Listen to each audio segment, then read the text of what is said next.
የሰራዊት ጌታ እግዚአብሔር ስለእናንተ እንዲህ ይላል።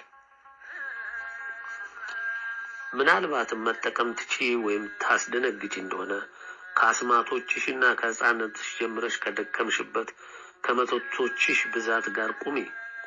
በምክርሽ ብዛት ደክመሻል። አሁንም የሰማይን ከዋክብት የሚቆጥሩ ከዋክብትንም የሚመለከቱ በየመባቻውም የሚመጣውን ነገር የሚናገሩ ተነስተው ከሚመጣብሽ ነገር ያድኑሽ።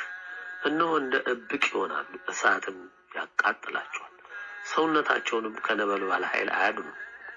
እርሱም ሰው እንደሚሞቀው ፍም ወይም በፊቱ ሰው እንደሚቀመጥበት እሳት ያለ አይደለም።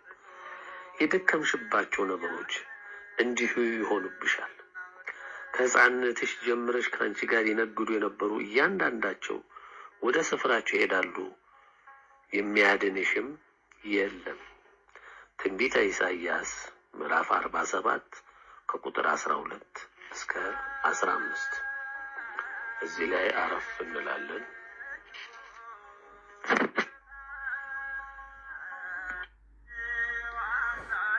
ካቆምንበት ከገጽ 4 ንባቡን እንጀምራለን። ከላይ በሰራዊት ጌታ እግዚአብሔር ቃል እንደተነገረው የሚያድን የለም። የገነባችሁት ሁሉ ይጠፋል፣ ትቢያም ትሆናላችሁ።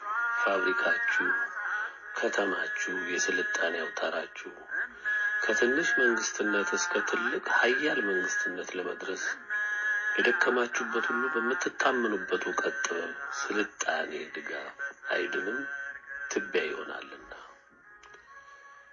የእግዚአብሔር ኃይለ ቃል እንዲህ ይላል። አንተ የንጋት ልጅ አጥቢያ ኮከብ ሆይ እንዴት ከሰማይ ወደቅህ? አሕዛብንም ያዋረድህ አንተ ሆይ እንዴት እስከ ምድር ድረስ ተቆረጥህ? አንተም በልብህ ወደ ሰማይ አድርጋለሁ፣ ዙፋኔንም ከእግዚአብሔር ከዋክብት በላይ ከፍ ከፍ አደርጋለሁ። በመሰብሰቢያ ተራራ ላይ እቀመጣለሁ፣ ከደመና ከፍታዎች በላይ አድርጋለሁ፣ በልዑልም እመሰላለሁ አለ። ትንቢተ ኢሳይያስ ምዕራፍ 14 ከቁጥር 12 እስከ 14። አባታችሁ የቀደመው እባብ ህልሙ ከላይ በጌታ እንደተገለጸው ነው። እሱ ያስተማራችሁ ስለሆነ ዛሬ ምድርን ለቃችሁ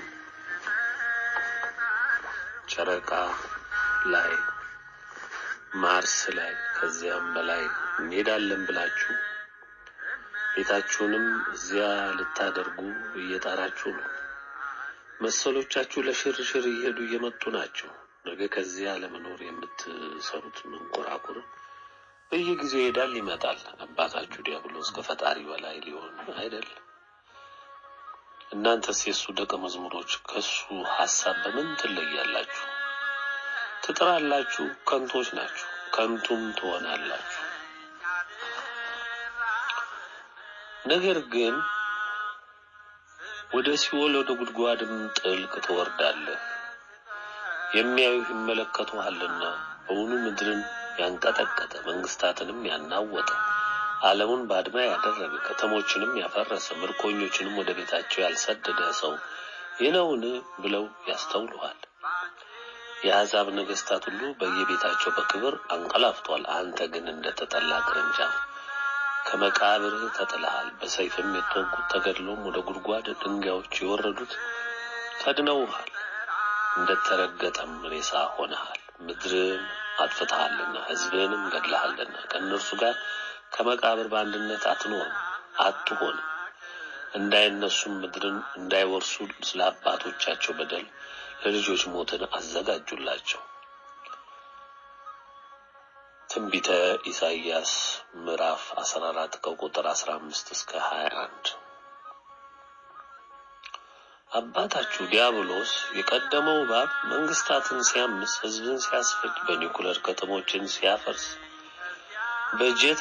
በጀት በመድፍ ሲቀጠቅጥ እናንተም ይህን ስታደርጉ ስታስፈጽሙ ኖራችሁ። ነገር ግን ፍጻሜያችሁ መጠረግ ነው። እንኳን እናንተ ልጆቻችሁም አይኖሩ። የሰራዊት ጌታ እግዚአብሔር እንዲህ ይላል። የሰራዊት ጌታ በእርሱ ላይ እነሳለሁ ይላል። የሰራዊት ጌታ እግዚአብሔር ከባቢሎን ስምና ቅሬታን ዘርና ትውልድንም እቆርጣለሁ ይላል። እግዚአብሔር የጃርት መኖሪያ የውሃውም መልቆሚያ አደርጋታለሁ፣ በጥፋትም መጥረጊያ ጠርጋታለሁ ይላል። ትንቢተ ኢሳይያስ ምዕራፍ 14 ከቁጥር 22 እስከ 23። እንግዲህ የእናንተ ጥፋት ከላይ በተገለጸው መልኩ ነው። ትጠረጋላችሁ፣ ትወድማላችሁ፣ ትቢያ ትሆናላችሁ። ይህ ይፈጸማል፣ ይህም ይከናወናል። ጌታም የታመነ ነው፣ ያደርገዋል። ስለ ዘመናችን ባቢሎን ወይም አሜሪካ ከእሷም ጋር ስለሚነግዱ አብረው ስለሚያመነዝሩ ሁሉ ከዚህ የሚከተለው የጌታ ፍርድ ይፈጸማል። የሰራዊት ጌታ ይህን ይላል። በብርቱም ድምፅ ታላቂቱ ባቢሎን ወደቀች፣ ወደቀች፣ ያጋንንት ማደሪያ ሆነች፣ የርኩሳን መናፍስትም ሁሉ መጠጊያ፣ የርኩሳንና የተጠሉ ወፎች ሁሉ መጠጊያ ሆነች። አሕዛብ ሁሉ ከዝሙቷ ቁጣ ወይን ጠጅ የተነሳ ወድቀዋልና፣ የምድርም ነገሥታት ከእርሷ ጋር ሲሴስኑ፣ የምድርም ነጋዴዎች ከቅምጥልነቷ ኃይል የተነሳ ባለጠጋዎች ሆኑ ብሎ ጮኸ። የዮሐንስ ራእይ ምዕራፍ 18 ከቁጥር 2 እስከ 4። ዛሬ ከአሜሪካ ጋር የማይነግድ የለም፣ ከእንግሊዝ የማይነግድ የለም። የአረብ ነገስታት፣ የአውሮፓ ነገስታት፣ የኤሽያ፣ የላቲን አሜሪካ እናም አፍሪካ ነገስታት ሁሉም ከታላቋ ባቢሎን አሜሪካ ጋር የሚነግዱ ናቸው። ዛሬ ከሷ ነግደው የበለጸጉ ናቸው። እንኳንና ነገስታት ግለሰቦችም አሜሪካ፣ አውሮፓ ሄደው መኖር መነገድ እንደ ክብር ገነት እንደ መግባት ይቆጥሩታል። ምክንያቱም ገንዘቡም አለ፣ ልቅ የሆነው ምንዝርና አለ። የዲያብሎስ ዘመን የባቡ ጊዜ ስለሆነ ሁሉንም በደጅ አድርጎላቸዋልና፣ ስለዚህ ዘወትር ሩጫ ወደዚያ ነው። ወዮላችሁ፣ ትጠረጋላችሁ፣ አታመልጡ። እነሆ ይህንን ይላል ጌታ እግዚአብሔር ስሙ ሁሉን ቻይ ኤልሻዳይ አምላክ። ከሰማይም ሌላ ድምፅ ሰማሁ፣ እንዲህ ይላል፣ እንዲህም ሲል ሰማሁ፣ ሕዝቤ ሆይ በኃጢአቷ እንዳትተባበሩ ከመቅሰፍቷም እንዳትቀበሉ ከእርሷ ዘንድ ውጡ፣ ኃጢአቷ እስከ ሰማይ ድረስ ደርሷልና። እግዚአብሔር አመጿን አሰበ፣ እሷ እንደሰጠች መጠን ብድራት መልሱላት፣ እንደ ሥራዋ ሁሉ እጥፍ ደርቡላት። በቀላቀለችው ጽዋ 2 እጥፍ አድርጋችሁ ቀላቅሉባት። ራሷን እንዳከበረችና እንደተቀማጠለች ልክ ስቃይና ሐዘን ስጧት። በልቧ ንግሥት ሆኜ እቀመጣለሁ፣ ባልቴትም አልሆንም፣ ሐዘንም ከቶ አያሳየኝም ስላለች፣ ስለዚህ በአንድ ቀን ሞትና ሐዘን ረሃብም የሆኑ መቅሰፍቶች ይመጣሉ፣ በእሳትም ትቃጠላለች። የሚፈርድባት እግዚአብሔር ብርቱ ነውና። ከእርሷ ጋር የሴሰኑና የተቀማጠሉ የምድር ነገስታት የመቃጠሏን ጢስ ሲያዩ ስለ እርሷ ዋይ ዋይ እያሉ ያለቅሳሉ። ስቃዋን ከመፍራት የተነሳ በሩቅ ቆሙ፣ አንቺ ታላቂቱ ከተማ፣ ብርቱይቱ ከተማ ባቢሎን ወዮልሽ፣ በአንድ ሰዓት ፍርድሽ ደርሷልና እያሉ ይናገራሉ። የመርከባችን ጭነት ከእንግዲህ የሚገዛ የለምና የምድር ነጋዴዎች ያለቅሱላታል፣ ያዝኑላታልም። ጭነትም ወርቅና የከበረ ድንጋይ፣ እንቁም፣ ቀጭንም ተልባ እግር፣ ቀይም ሐርም፣ ሐምራዊ ልብስ፣ የሚሸትም እንጨት ሁሉ፣ ከዝሆን ጥርስ የተሰራ ዕቃም ሁሉ፣ እጅግም ከከበረ እንጨት፣ ከናስም ከብረትም ከእብነበረድም የተሰራ ዕቃ ሁሉ፣ ቀረፋም፣ ቅመም፣ የሚቃጠሉም ሽቱ፣ ቅባትም፣ ዕጣንም፣ የወይን ጠጅም፣ ዘይትም፣ የተሰለቀ ዱቄትም፣ ስንዴም፣ ከብትም፣ በግም፣ ፈረስም፣ ሰረገላም፣ ባሪያዎችም፣ ሰዎችም፣ ነፍሳት፣ ነፍስሽ የጎመጀችው ፍሬ ከአንቺ ዘንድ አልፏል። የሚቃጠልና የሚያጌጥም ነገር ሁሉ ጠፍቶብሻል። ሰዎችም ከእንግዲህ ወዲህ አያገኟቸውም። እነዚህን የነገዱ በእርሷም ባለጠጋዎች የሆኑት እያለቀሱና እያዘኑ በቀጭን ተልባ እግርና በቀይ ሐምራዊም ልብስ ለተጎናጸፈች በወርቅና በከበረ ድንጋይም በእንቁም ለተሸለመች ለታላቂቱ ከተማ ወዮላት፣ ይህን የሚያህል ታላቅ ባለጠግነት በአንድ ሰዓት ጠፍቷልና እያሉ ስቃዋን ከመፍራት የተነሳ በሩቅ ይቆማሉ። የመርከብ መሪ ሁሉ በመርከብም ወደ ማናቸውም ስፍራ የሚሄድ ሁሉ መርከበኞችም ከባህርም የሚጠቀሙ ሁሉ በሩቅ ቆሙ። የመቃጠሏን ጢስ ባዩ ጊዜ ታላቂቱን ከተማ የምትመስላት ምን ከተማ ነበረች እያሉ ጮሁ። በራሳቸውም ላይ ትቢያ ነስንሰው እያለቀሱና እያዘኑ በባህር መርከቦች ያሏቸውን ሁሉ ከባለጠግነቷ የተነሳ ባለጠጋዎች ላደረገች ለታላቂቱ ከተማ ወዮላት ወዮላት፣ በአንድ ሰዓት ጠፍታለችና እያሉ ጮሁ። በራሳቸው ላይ ትቢያ ነስንሰው እያለቀሱና እያዘኑ በባህር መርከቦች ያሏቸውን ሁሉ ከባለጠግነቷ የተነሳ ባለጠጋዎች ላደረገች ለታላቂቱ ከተማ ወዮላት ወዮላት፣ በአንድ ሰዓት ጠፍታለችና እያሉ ጮሁ። ሰማይ ሆይ፣ ቅዱሳን ነቢያት ሐዋርያትም ሆይ በእርሷ ላይ ደስ ይበላችሁ፣ እግዚአብሔር ፈርዶላችኋልና። አንድም ብርቱ መልአክ ትልቁን ወፍጮ የሚመስልን ድንጋይ አንስቶ ወደ ባህር ወረወረው። እንዲህ ሲል ለታላቂቱ ከተማ ባቢሎን እንዲህ ተገፍታ ትወድቃለች፣ ከእንግዲህም ወዲያ ከቶ አትገኝም። በገና የሚመቱና የሚዘምሩም ድምፅ፣ እምቢልታና መለከትንም የሚነፉ ድምፅ ከእንግዲህ ወዲህ በአንቺ ውስጥ ከቶ አይገኝም። የወፍጮ ድምፅም ከእንግዲህ ወዲህ በአንቺ ውስጥ ከቶ አይሰማም። የመብራት ብርሃን ከእንግዲህ ወዲህ በአንቺ ውስጥ ከቶ አይበራም። የሙሽራና የሙሽራይቱም ድምፅ ከእንግዲህ ወዲህ በአንቺ ውስጥ ከቶ አይሰማም።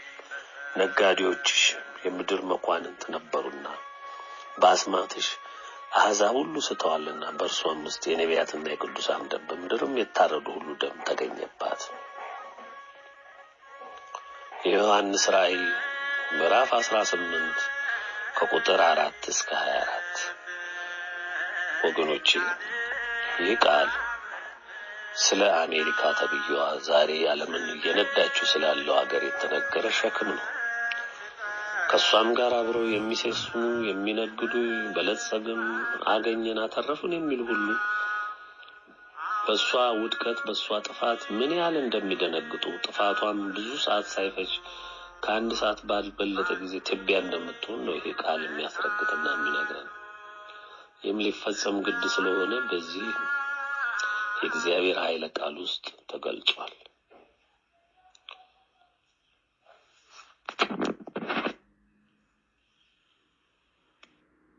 እንግዲህ ስሙ፣ አድምጡ። ታላቂቱ ባቢሎን አሜሪካ፣ እንዲሁም ልጆችሽ እንግሊዝ፣ ጀርመን፣ ፈረንሳይ፣ ካናዳ፣ ስፔን፣ ደች፣ ፖርቹጋል፣ ጣሊያን፣ ዴንማርክ፣ አየርላንድ፣ አውስትራሊያ፣ ሜክሲኮ፣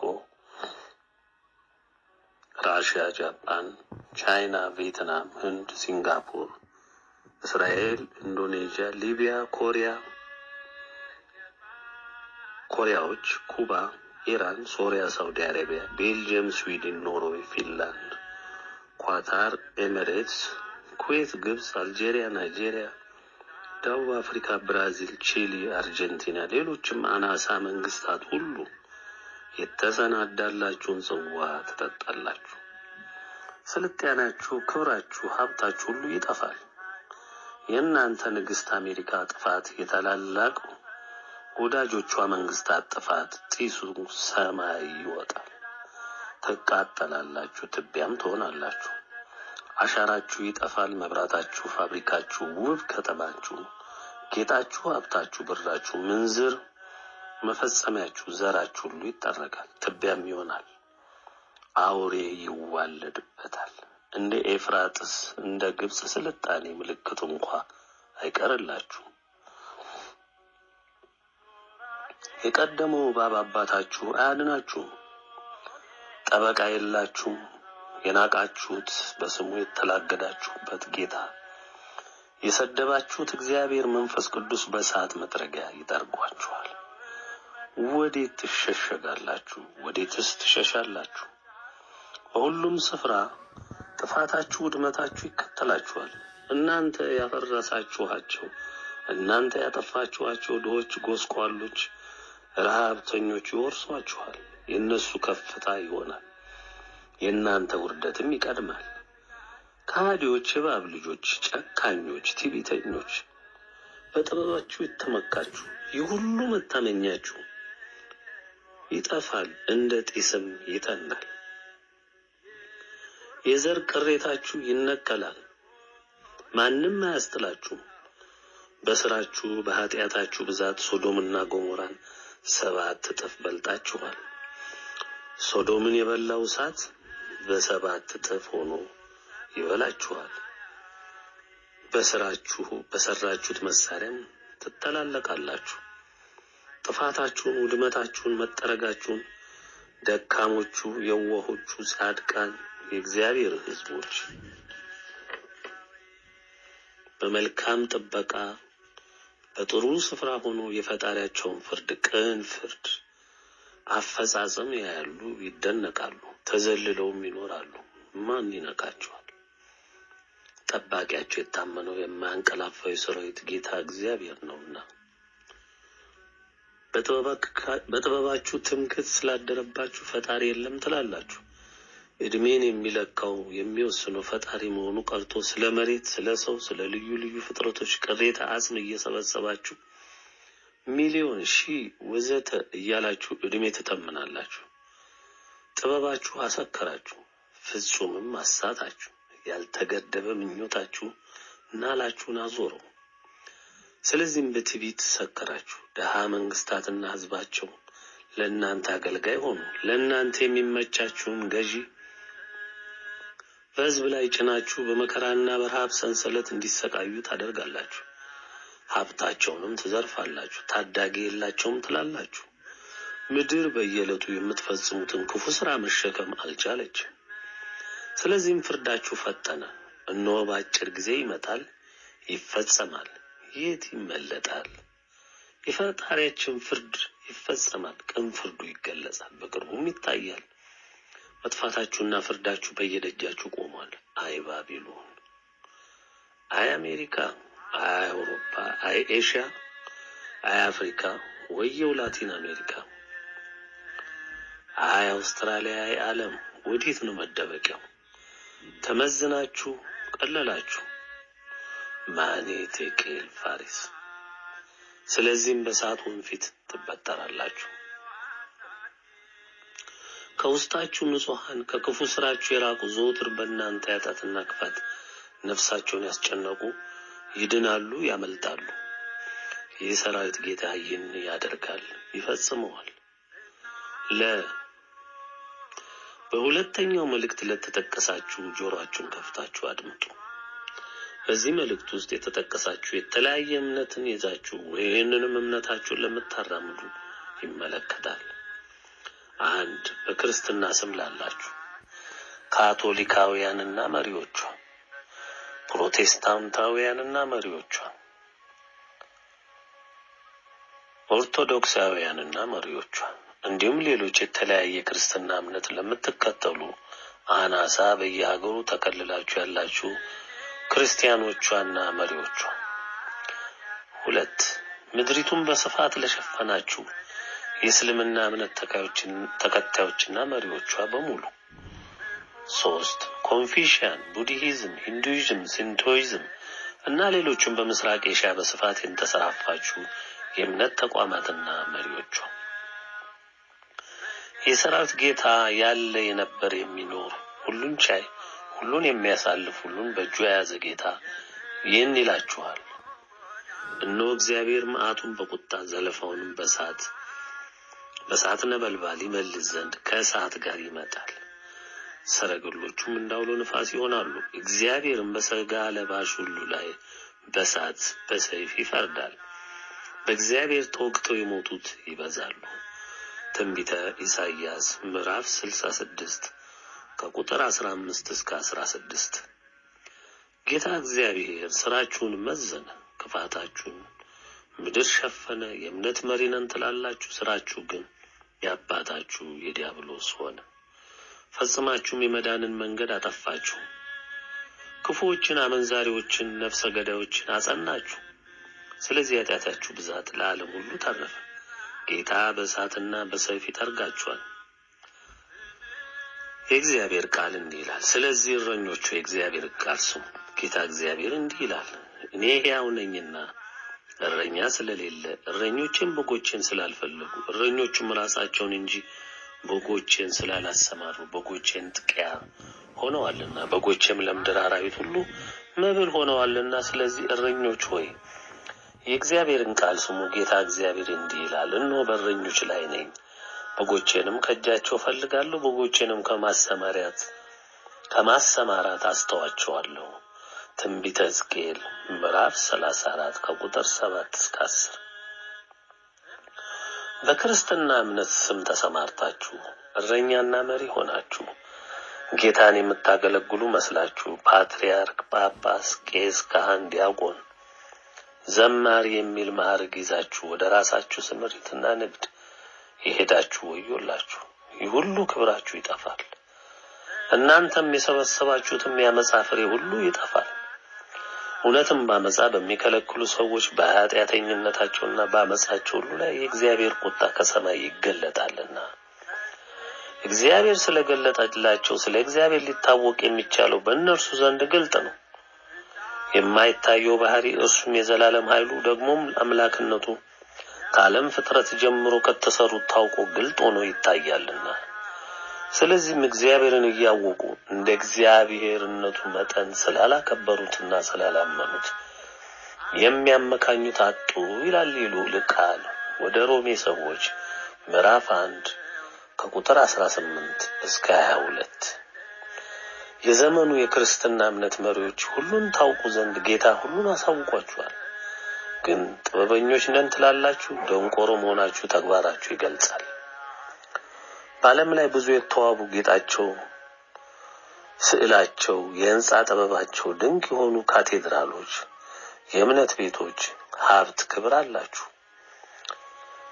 ትነግዱም አላችሁ። እጅግ ግዙፍ ኮሌጅ፣ ዩኒቨርሲቲ አላችሁ። በስነ መለኮት ትምህርት በዶክተር በዲግሪ በመሳሰለው ማዕረግ መርቃችሁ ባለ ዕውቀቶች ታወጣላችሁ።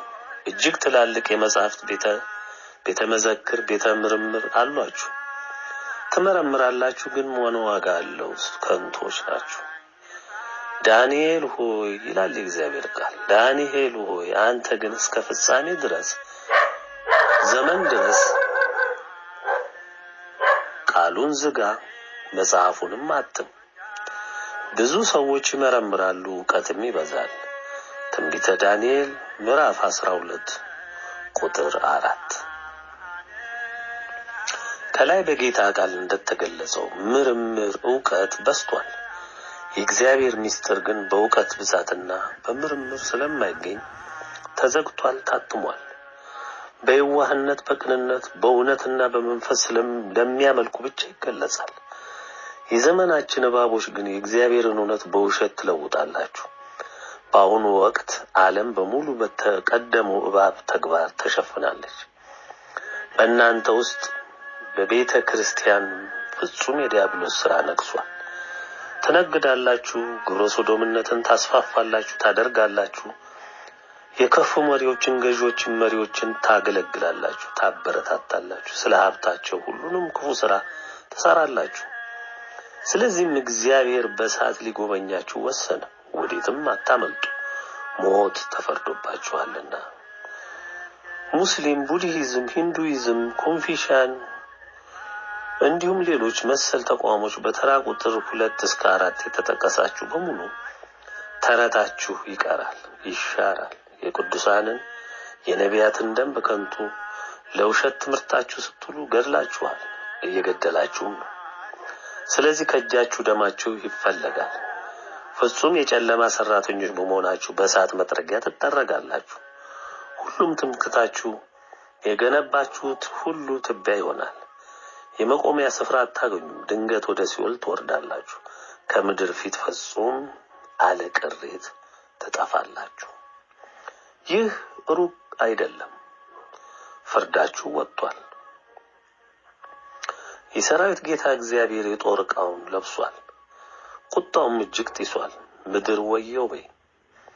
የተበተበ እባብ፣ ጊንጥ፣ ዘንዶ ሁሉ በእሳት ባህር ይዋጣል። ይህ እጅግ በቅርብ ይሆናል፣ ይፈጸማል። የሰራዊት ጌታ በቃሉ የታመነ ነው። ቃሉ ከሚጠፋ ምድርና ሰማይ ቢያልፉ ይቀላልና። አሜን። የጌታ ቀን ፍርድ ይገለጥ፣ ስሙም የተመሰገነ ይሁን። ሐመሩሃ በሶስተኛ መልእክት ለተጠቀሳችሁ የእግዚአብሔር ሕዝቦች ይመለከታል። በሰራዊት ጌታ ታምናችሁ በጌታ ጸጋና ማዳን ጸንታችሁ በእግዚአብሔር መንፈስ ቅዱስ አጽናኝነት የወረደባችሁ መከራና ጭንቅ፣ እስራት፣ ውርደትን፣ መራብን፣ ማጣትን፣ እንግልትን፣ ሞትን ሁሉ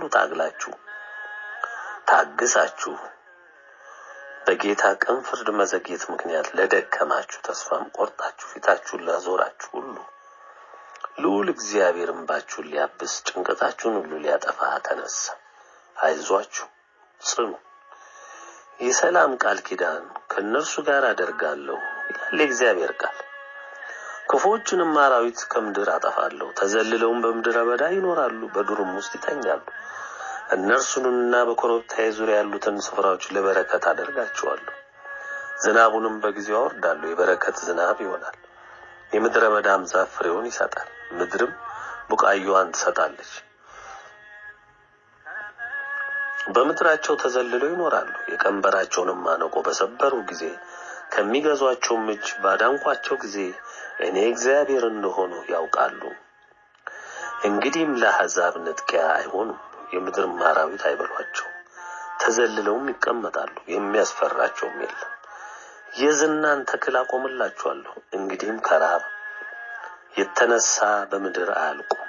የአሕዛብንም ስድብ ከእንግዲህ ወዲህ አይሸከሙም። እኔ እግዚአብሔር አምላካቸው ከእነርሱ ጋር እንዳለው እነርሱም የእስራኤል ቤት ሕዝቤ እንደሆኑ ያውቃሉ ይላል ጌታ እግዚአብሔር። እናንተም በጎቼ የማሰማርያዬም በጎች ሰዎች ናችሁ፣ እኔም አምላካችሁ ነኝ ይላል ጌታ እግዚአብሔር።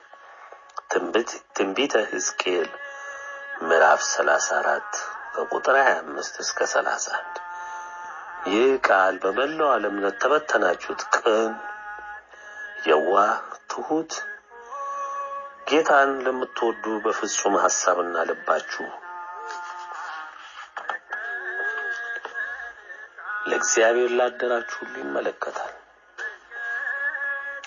የቅዱሳን መላእክትን ተራዳይነት፣ የእመቤታችንን እናትነት፣ ብጽዕትነት፣ አማላጅነት አምናችሁ አክብራችሁ ለያዛችሁ ይመለከታል። ጌታ በኮረብታው ዙሪያ በኢትዮጵያና ዙሪያም ባሉ ተራሮች የሚተክለው ብርሃን የሁላችሁም ቅኖች መሰብሰቢያ ይሆናል። ልዑል እግዚአብሔር ሐዘናችሁን ወደ ደስታ ይለውጧል። የታመነው ጌታ ለልጆቹ የሚነፍገው የለም። ይህም ደርሷል፣ በቅርቡም ይሆናል።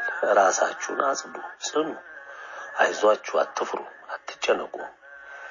በቁጣው እሳት የምትጎበኘው ምድር ከእናንተ አንዲቷን ጸጉራችሁን እንኳ አይነካም። በአባታችሁ በጌታችን በመድኃኒታችን ኢየሱስ ክርስቶስ ቀን ፍርድም ትደነቃላችሁ። እግዚአብሔር አብ፣ እግዚአብሔር ወልድ፣ እግዚአብሔር መንፈስ ቅዱስ አሐዱ አምላክ ስሙ ይባረክ፣ አሜን።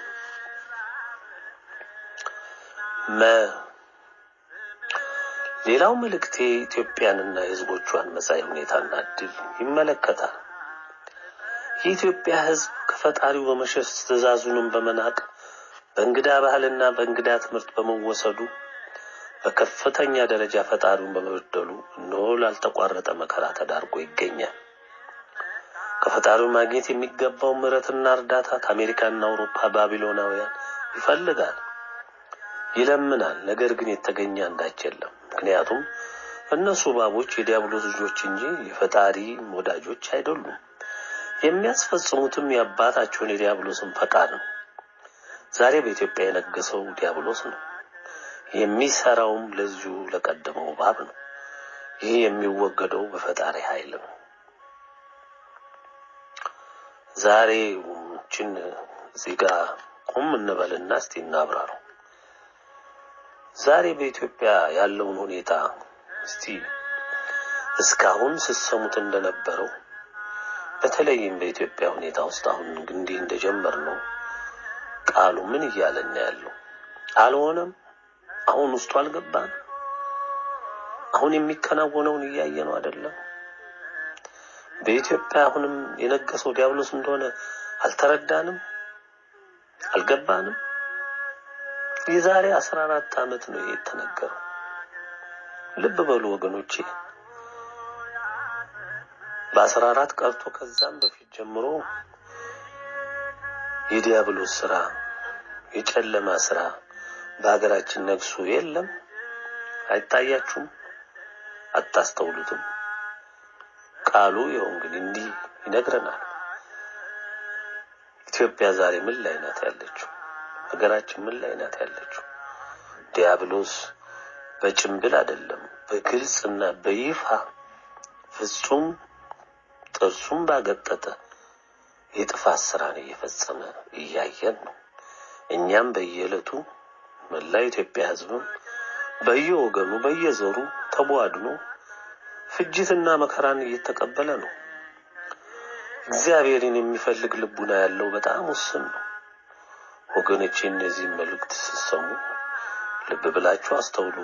ወዴት እንደወደቃችሁ ተረዱና ተጸጽታችሁ ወደ እግዚአብሔር ተሰብሰቡ። ወደ ንባቡ መለሳለሁ።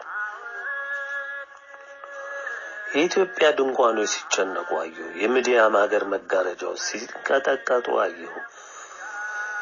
ትንቢተ ዕንባቆም ምዕራፍ 3 ቁጥር 7። አዎ ለረጅም ጊዜ ሀገራችን እየተጨነቀች ነው። ይህም ለሰራነው እየሰራንም ላለነው ጥፋት የመጣ ቅጣት ነው። ሌብነት፣ ምንዝርና፣ ክፋት፣ በሐሰት መመስከር፣ ግድያ፣ ዘረፋ፣ ክህደት፣ ዘረኝነት፣ እደግመዋለሁ ዘረኝነት፣ ጭካኔ ምን ስፍር ቁጥር አለው። ይህ ደግሞ ህዝቦችም ገዢዎችም የሚሰሩት የየዕለቱ ተግባር ነው። ይህ ደግሞ ህዝቦችም ገዢዎችም የሚሰሩት የየዕለቱ ተግባር ነው። በመሆኑም አሁን እየታየ ያለው መከራ እየወረደ ነው። ይሁንና ጌታ ይህንን እንዲያደርግ ልታውቁ ይገባል። የእግዚአብሔር ቃል እንዲህ ይላል፣ ከኢትዮጵያ ወንዞች ማዶ የሚማልዱኝ የተበተኑት ሴቶች ልጆች ቁርባኔን ያመጡልኛል። በዚያን ጊዜ እየታበዩ የሚፎክሩትን ከመካከልሽ አወጣለሁና። ልብ በሉ። በዚያን ጊዜ እየታበዩ የሚፎክሩትን ከመካከልሽ አወጣለሁና አንቺም በቅዱስ ተራራዬ ዳግመኛ አትኮሪምና በዚያ ቀን በእኔ ላይ ተላልፈሽ በሰራሽው ሥራ ሁሉ አታፍሪም። ይህ ቃል ምሕረትን ለቅኖች እንደሚያደርግ እግዚአብሔር የሚገልጽ ነው።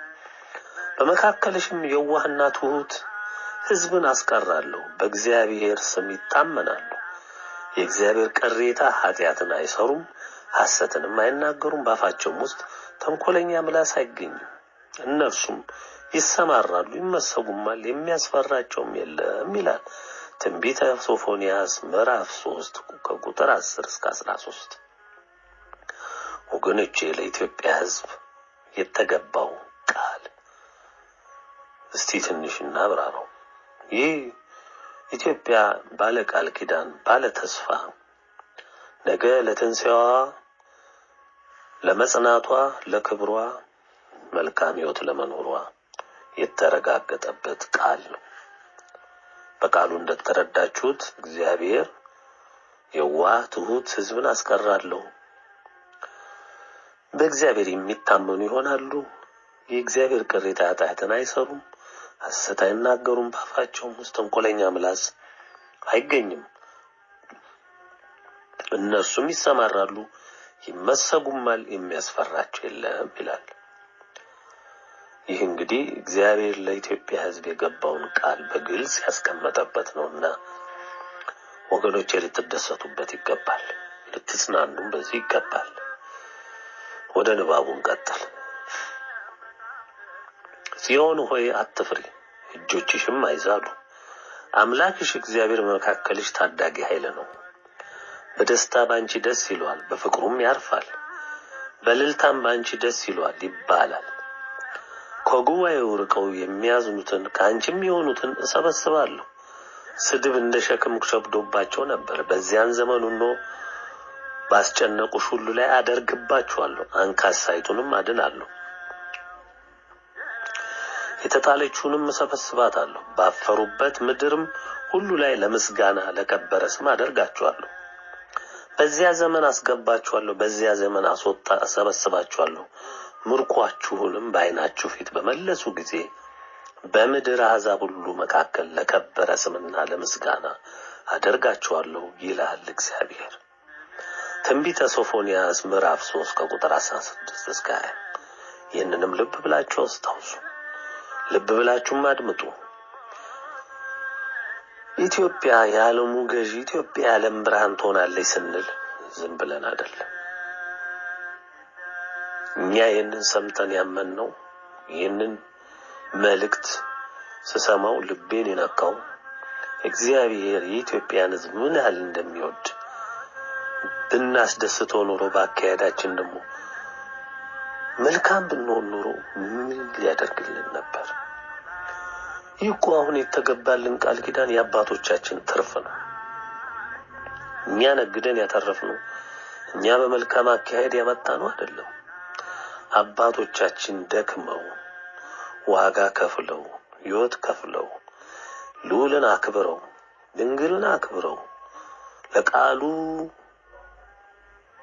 ተግተው ስሙን በትጋት አስከብረው አምልከው አስመልከው ፍጹም ታማኝ ሆነው በመሄዳቸው እግዚአብሔር ስለነሱ ሲል ስለነሱ ፍቅር ሲል ለኛ ለምናምንቴዎቹ ዛሬ እየበደልነው ላለው ሕዝቦች ይህን ቃል ይህን መልካም ነገር ከፊታችን ደግሶ እያዘጋጀ እየጠበቀን ነው። የዚህ ተሳታፊ የዚህ ክብር ባለቤት ለመሆን ግን ብዙዎቻችን ጠልተን ብዙዎቻችን እየጠፋን ነን። በቀላሉ በንስሐ መመለስ ስንችል በቀላሉ በፍቅሩ በእጁ እቅፍ መግባት ስንችል ወገኖቼ ስለምን ሞትን እንመርጣለን? በእውኑ ያሳዝነኛል። ይህንን ተስፋዬና ዛሬ ህዝቡ የሆነውን ሳይ ልቤ እጅግ ይሰበራል። ወገኖቼ ልባችሁን መልሱና ለመልካሙ ለበጎ ዘመን ለመጪው ጸንታችሁ ቁሙና ጠብቁ። ለሌላውም እርዱ፣ ለሌላውም ቅኑ። ይትረፍና የዚህ ተሳታፊን የዚህ ተሳታፊ አባል ይሁን። ወገኖቼ በእግዚአብሔርና በድንግል ስም ለምናችሁ እባካችሁ ተመልሳችሁ በሽርፍራፊ ጊዜዋን ብትሆን ንስሐ ገብታችሁ በእግዚአብሔር እቅፍ ረፉና ለመልካሙ ዘመን ብቁ። የናቁትን ተዋችሁ፣ የሚተቹት የሚሳደቡትን ተዋችሁ፣ በዚህ ፍርፋሪ ልናቸው የተሸፈኑትን ሁሉ ተዋችሁ። እምቢ ብለው በዲያብሎስ ታምነው ነውና ምን ይደረግ? እስቲ ወደ ምንባቡ እንመለስ። ይህ ከላይ የሰፈረው የጌታ ቃል ለኢትዮጵያ ሕዝብ የተነገረ ተስፋ በመሆኑ እነሆ በቅርብ ጊዜ መፈጸም የሚጀምር ነው። ክፎች ሁሉ ጠማሞች ሁሉ ሲወገዱ፣ ጨካኞች ሁሉ ዘረኞች ሁሉ አመንዛሪዎች ጨካኝ ገዢዎች ሁሉ ይጠረጋሉ። ጌታን በምድሪቱ በኢትዮጵያ ይነግሳል። ስለዚህ የኢትዮጵያ ሕዝብ ፈጣሪው ብቻ ሊታመን ይገባዋል። በነጭ ገዢዎችና በባህላቸው በሀብታቸው በእውቀታቸው መታመንን ፍጹም ከልቡ አውጥቶ መጣል አለበት። እነሱ ነጭ ገዢዎች ምን እንደተዘጋጀላቸው ቀደም ብዬ በገለጽኩት ሁለት መልእክቶች ውስጥ ተገልጧል። በኢትዮጵያ ምድር ያሉ የሃይማኖት መሪዎች የሰሩት ክፉ ስራም ይጎበኛል፣ በሰዓትም ይፈተሻል፣ የሥራቸውም ዋጋ ይሰጣቸዋል። የሃይማኖት አባቶች ሳይሆኑ የሃይማኖት አጥፊዎች ሆነዋል። ጳጳስ፣ ካህን፣ ዲያቆን፣ ቄስ፣ መነኩሴ እኒህ ሁሉ በቤተ ክርስቲያን ውስጥ ይነግዳሉ፣ ያመነዝራሉ፣ የመንግስትን የፖለቲካ ስራ ይሰራሉ፣ ያታልላሉ፣ ሰዎችን ወደ ጨለማ ይነዳሉ። ወንጌል ጨብጠው ለሰው ልጆች የመዳንን መንገድ ማሳየት ሲገባቸው ወደ ጥፋት፣ ወደ ክህደት፣ ወደ ጨለማ ስራ ይመራሉ። ከሁሉም በላይ በእግዚአብሔር መንፈስ ቅዱስ ላይ ያላግጣሉ። ስለዚህም በሰዓት ይጠረጋሉ። እውነትን የሚናገሩ ባህታውያን ይሳደዳሉ፣ ይገደላሉ። ቀጣፊዎች ስፍራና ቦታ ገንዘብ ይሰጣቸዋል፣ የሐሰትን ምልክት ይናገራሉ። እነዚህም ደፋሮች ከውሸት አለቆቻቸው ጋር ይጠረጋሉ። በዓለም ያሉ የክርስትና እምነትን መሪነት ካባ ያጠለቁ ሁሉ የእግዚአብሔርን ቃል ሲቀንሱ፣ ሲያሻሽሉ፣ ሲጨምሩ እንደኖሩ ይታወቃል። ሁሉም ለድፍረታቸው ዋጋቸውን ይቀበላሉ። አባቶቻችን የእምነት አርበኞች አጽንተው ተሰውተው ያቆዩን 81ዱ መጽሐፍ ቅዱስ አለን። ነገር ግን ነጮች የተቀነሰ መጽሐፋቸውን እንደ ትክክል በመቁጠር ያልተቀነሰ ያልተጨመረ 81ዱን መጽሐፍ የኃይለ ሥላሴ መጽሐፍ ቅዱስ ነው ብለው እንደ ግለሰብ ድርሰት በመቁጠር ይተቻሉ፣ ይሳደባሉ። የኃይለ ሥላሴ መጽሐፍ ቅዱስ ነው ላሉት የግለሰቦች ጃንሆይ ሳይሆን የሥላሴዎች የአብ የወልድ የመንፈስ ቅዱስ አሐዱ አምላክ ኃይል የሆነው መጽሐፍ ነው። ስለዚህ በመጽሐፍ ቅዱስ ላይ መቀነስን ያካሄዳችሁ ነጮች ፍርዳችሁን ታገኙታላችሁ። በኢትዮጵያ ምድር የተለያየ መመሪያ ያለው የክርስትና እምነትን ለምታራምዱ ሁሉ እንደ ስራችሁ እንደ ዘራችሁት መጠን ታጭዳላችሁ። ከላይ በመልእክት 1 እስከ 2 ለተጠቀሱት ሁሉ እንደ ተጠቀሰው እነሱ በሚመዘኑበት አካሄድ ትመዘናላችሁ፣ ዋጋውንም ትከፍላላችሁ። ከክርስትና እምነት ውጪ የሆነ እምነት ለምትከተሉ በዓለም ሁሉ ላሉ ቢጤዎቻችሁ እንደሚፈረድ ሁሉ ለእናንተም ይኸው ፍርድ ይከተላችኋል። በኢትዮጵያ ላሉ ገዢዎችና አስተዳዳሪዎች ሁሉ ማንም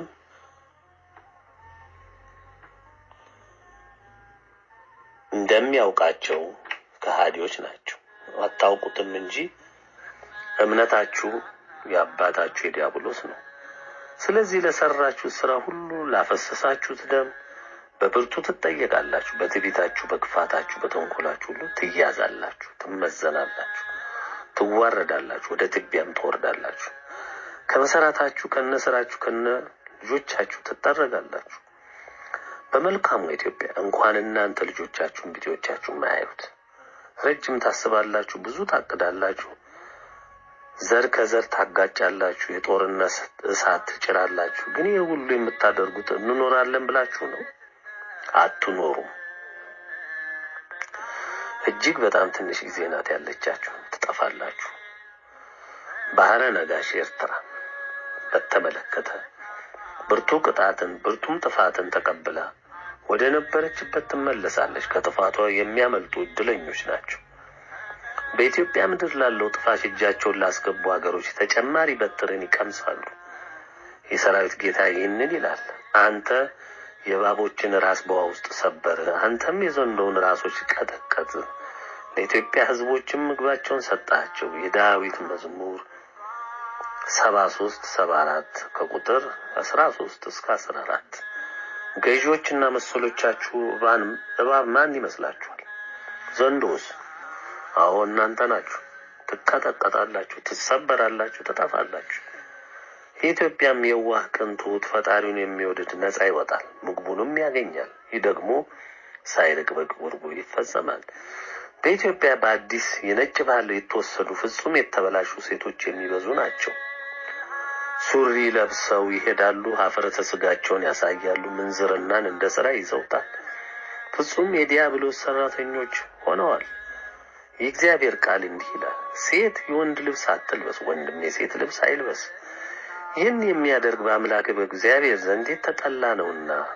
ኦሪት ዘዳግም ምዕራፍ 22 ቁጥር 5 ይላል የጌታ ቃል። ወንዱም ያው ነው።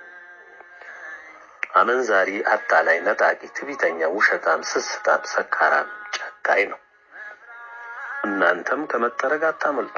ይኸው ከላይ እንደተጠቀሰው በኢትዮጵያችን ይፈጸማል። አንዳችም የሚቀር ነገር የለም። ጌታ ከረጅም ጊዜ የትዕግስት በኋላ የወሰነው ውሳኔ ስለሆነ ተፈጻሚም ከመሆን በፍጹም አይቀርም። ማጠቃለያ፣ በመላው ዓለም ላላችሁ ገዢዎች፣ ነገስታቶች፣ የጦር መሪዎች፣ ዓለም አቀፍ ድርጅት መሪዎች፣ ባለሀብቶች፣ በመላው ዓለም ላላችሁ የእምነት መሪዎች፣ ሰባኪዎችና ተከታዮች፣ በመላው ዓለም ላላችሁ ከሃዲዎች፣ ጸረ ክርስቶስ የተረት እምነት ተከታዮች፣ ጸረ ማርያሞች፣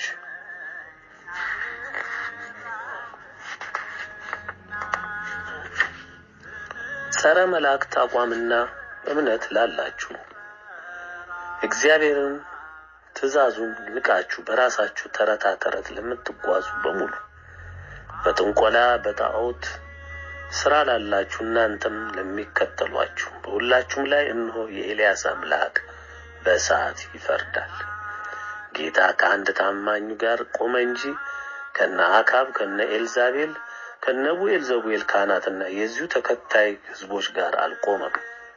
በተጻራሪው ከታመነው አገልጋዩ እውነትን ብቻ ከሚያጸነው ባሪያው ኤልያስ ጋር ቆመ። መልሱ